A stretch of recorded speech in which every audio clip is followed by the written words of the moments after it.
Assalamualaikum warahmatullahi wabarakatuh. Apa kabar Ananda peserta didik? Pada video kali ini kita akan membahas materi tentang peran pelaku ekonomi dalam kegiatan ekonomi. Nah, pada pembelajaran pertama ini kita akan bahas terlebih dahulu tentang kegiatan ekonomi. Siapkan buku dan penanya dan selamat belajar. Ananda sekalian, kegiatan ekonomi dapat kita artikan sebagai segala kegiatan yang dilakukan untuk memperoleh barang atau jasa sesuai dengan yang kita butuhkan. Kegiatan ekonomi ini dapat dibedakan menjadi 3 kelompok, yaitu produksi, distribusi, dan konsumsi. Orang yang melakukan produksi disebut dengan produsen, dan barang hasil produksi disebut dengan produk.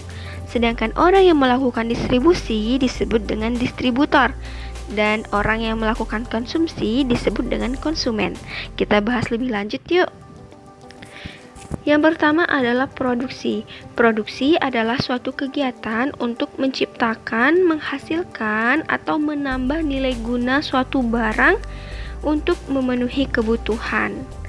Nah, kegiatan produksi harus didukung oleh beberapa faktor, yaitu faktor produksi alam, faktor produksi tenaga kerja, faktor produksi modal atau kapital, dan juga faktor produksi keahlian. Dalam melakukan kegiatan produksi, yang pertama kita butuhkan adalah bahan yang diambil dari alam. Nah, bahan ini ada yang dapat diperbaharui seperti tanah perkebunan dan pertanian, dan ada yang tidak dapat diperbaharui seperti batu bara. Kemudian kita juga membutuhkan tenaga kerja. Tenaga kerja ini mengeluarkan tenaga, pikiran, dan keterampilannya untuk menciptakan suatu produk. Kemudian kita juga butuh modal atau kapital, baik berbentuk uang ataupun barang yang dapat digunakan untuk produksi lebih lanjut. Nah, yang terakhir yang kita butuhkan adalah keahlian. Dengan keahlian, kegiatan produksi dapat terencana dengan baik dan dapat dilaksanakan, dikendalikan, serta diawasi secara menyeluruh. Lalu bagaimana sih perilaku seorang produsen itu? Nah, seorang produsen ini tentunya akan berusaha menghasilkan produk yang seoptimal mungkin dengan penggunaan faktor-faktor produksi yang seminimal mungkin atau yang paling efisien. Seorang produsen juga berusaha untuk mencapai keuntungan yang maksimum. Hayo, apakah kalian tertarik untuk menjadi seorang produsen? Jika iya, kalian harus lebih memahami lagi tentang materi produksi, baik tentang biaya produksi, penerimaan, dan keuntungan maksimum. Dalam video ini tidak kita bahas ya, karena pada kurikulum COVID, pembelajaran kita sederhanakan.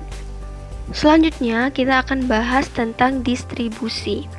Distribusi adalah kegiatan menyalurkan barang dari produsen kepada konsumen. Itu artinya kegiatan distribusi ini merupakan jembatan antara kegiatan produksi dengan kegiatan konsumsi. Nah, Ananda sekalian, ada beberapa faktor yang mempengaruhi distribusi, yaitu pertimbangan pasar, pertimbangan barang, pertimbangan perusahaan, dan juga pertimbangan perantara. Pertimbangan pasar maksudnya di sini adalah siapakah pembelinya, jumlah pesanannya berapa, itu maksudnya pertimbangan pasar. Kemudian pertimbangan barang, misalnya barang tersebut itu beratnya berapa, besarnya berapa, nilainya berapa, mudah rusak enggak, itu adalah pertimbangan barang. Kemudian ada juga pertimbangan dari sisi perusahaan dan juga sisi perantaranya. Perlu Ananda ketahui bahwa kegiatan distribusi ini dapat dilakukan secara langsung maupun secara tidak langsung. Secara langsung artinya barang dan jasa langsung disalurkan dari produsen kepada konsumen tanpa melalui perantara. Sementara secara tidak langsung artinya melalui perantara. Selanjutnya kita akan bahas materi tentang konsumsi. Ananda sekalian, setiap hari kita melakukan konsumsi. Apakah Ananda tahu apa itu konsumsi?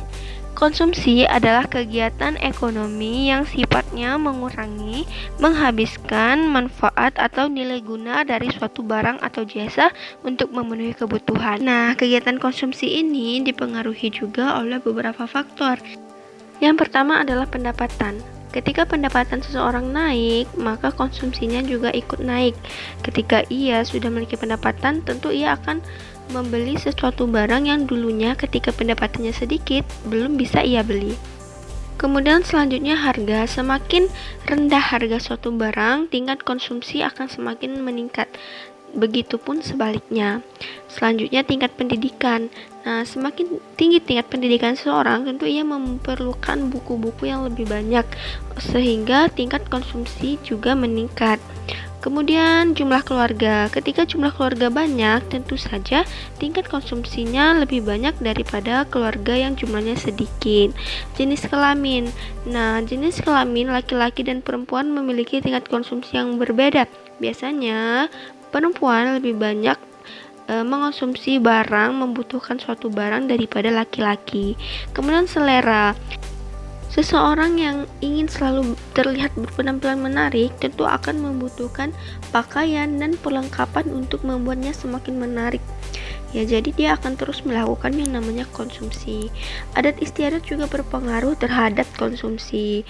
Nah, misalnya ketika ada ritual suatu adat, maka orang adat tersebut akan melakukan konsumsi untuk acara tersebut.